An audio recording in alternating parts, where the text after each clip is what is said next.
Hi hello வணக்கம். நான் உங்கள் RejiMathan. இந்த வீடியோவில் நம்ம பார்க்க போகிற ரெசிபி கேரளா ஸ்டைல் கடலைக்கறி எப்படி பண்ணுறதுன்னா, இந்த ப்ரிப்பரேஷனுக்கு தேவையான பொருட்கள்: 1 கப் வெள்ளை கொண்ட கடலை 8 மணி நேரம் ஊற வச்சு உப்பு போட்டு வேக வச்சு எடுத்துருக்கிறோம்.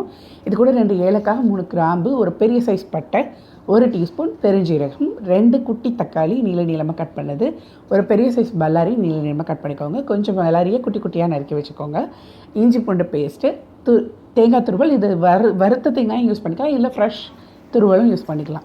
ஸோ கேரளா ஸ்டைல் ரெசிபி அப்படின்னாலே தேங்காய் எண்ணெய்க்கு ஒரு ஸ்பெஷல் இடம் இருக்குது. இந்த ரெசிபிலையும் நம்ம தேங்காய் எண்ணெய் தான் யூஸ் பண்ண போகிறோம். ஸோ அதோட மனம் இந்த இதுக்கு ரொம்பவே டேஸ்ட் என்ஹான்ஸ் பண்ணி கொடுக்கும். ஸோ இந்த தேங்காய் எண்ணெய் நல்லா சூடானதுக்கப்புறம் இதில் நம்ம எடுத்து வச்சுருக்கிற மசாலாலாம் ஆட் பண்ணிக்கலாம். இந்த சோம்பு நல்லா பொரிஞ்சதுக்கப்புறமா நம்ம கட் பண்ணி வச்சுருக்கிற வெங்காயம் ஆட் பண்ணிக்கோங்க.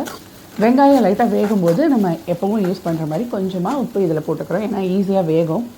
ஸோ உப்பு சேர்த்து வெங்காயம் நல்லா வதங்கிட்டு இருக்கும்போது அது கண்ணாடி மாதிரி ஆனோடனே அது கூட நம்ம இஞ்சி பூண்டு பேஸ்ட் ஆட் பண்ண போகிறோம். இஞ்சி பூண்டு பேஸ்ட் நீங்கள் எந்த ரெசிபியில் ஆட் பண்ணாலுமே இஞ்சி பூண்டு பேஸ்ட்டு நல்லா வதங்கிறதுக்கு முன்னாடி நீங்கள் தக்காளி சேர்த்திங்கன்னா அந்த ரெசிபியோட டேஸ்ட் வந்து கம்மியாக தான் இருக்கும். ஸோ அந்த இஞ்சி பூண்டோட ரா ஸ்மெல் போனதுக்கப்புறமா தக்காளி ஆட் பண்ணுங்கள். அவசரமாக தக்காளி ஆட் பண்ணிடாதீங்க, டேஸ்ட் கம்மியாகிடும்.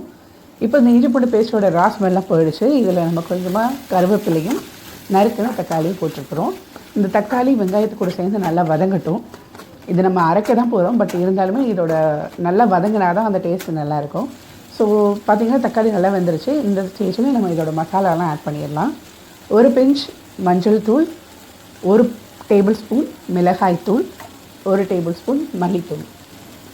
உப்பு இப்போ போட வேண்டாம், ஏன்னா நம்ம கடலையிலையும் உப்பு போட்டு தான் வேக வச்சுருக்கிறோம். ஸோ உப்பு லாஸ்ட்டாக நம்ம போட்டுக்கலாம்.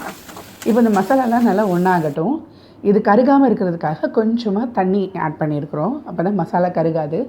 ஸோ இப்போ இந்த மசாலா தக்காளி வெங்காயத்து கூட நல்லா ஆட் ஆனதுக்கப்புறமா நம்ம துருவின தேங்காய் ஆட் பண்ண போகிறோம். இது நான் வறுத்து வச்சுருக்கிற தேங்காய்.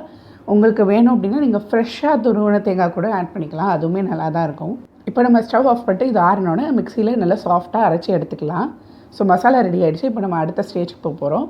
இப்போ இன்னும் கொஞ்சம் தேங்காய் எண்ணெய் ஆட் பண்ண போகிறோம். ஒரு 2 டேபிள் ஸ்பூன் தேங்காய் எண்ணெய் ஆட் பண்ணியிருக்கிறேன். இது கூட கொஞ்சமாக கடுகு போட்டுக்கோங்க. குட்டி குட்டியாக நறுக்கின வெங்காயம், 2 பச்சை மிளகாய் நீளமாக கீறினது, கொஞ்சம் கருவேப்பிலை. அது நல்லா வதங்கினதுக்கப்புறமா நம்ம அரைச்சி வச்சுருக்கிற பேஸ்ட்டை இது கூட ஆட் பண்ணிக்கலாம். தேவையான அளவு தண்ணி சேர்த்துக்கோங்க. கடலையில் இருக்கிற தண்ணி வேஸ்ட் பண்ணிடாதீங்க, ஏன்னா இதில் தான் அந்த கடலையோட எல்லா சத்துமே இறங்கியிருக்கும். ஸோ கடலையை இந்த மாதிரி 1-2 மசிச்சு விட்டுக்கோங்க. ஒரு நல்ல கனமான ஒரு டம்ளரோ இல்லை மத்து வச்சு நல்லா கடைஞ்சி விட்டுக்கோங்க. அப்போ தான் நம்ம கிரேவி இன்னும் கொஞ்சம் திக்காக கிடைக்கும். இப்போ அந்த வேக வச்ச கடலை இது கூட ஆட் பண்ணியிருக்கிறோம். தேவையான அளவு உப்பு சேர்த்துக்கோங்க. இந்த கிரேவி நல்லா கொதிச்சு வந்தோடனே நம்மளோட ரெசிபி ஃபினிஷ்ட். சூப்பரான கடலைக்கறி கேரளா ஸ்டைலில் மணக்க ரெடி ஆகிடுச்சு. இது ஆப்பம், தோசை, இட்லி கூட சாப்பிட்றதுக்கு அவ்வளோ டேஸ்ட்டாக இருக்கும். கண்டிப்பாக நீங்களும் உங்கள் வீட்டில் ட்ரை பண்ணுங்கள். எப்படி இருந்தது என்னோடய கமெண்ட் செக்ஷனில் கமெண்ட் பண்ணுங்கள். Thank you all.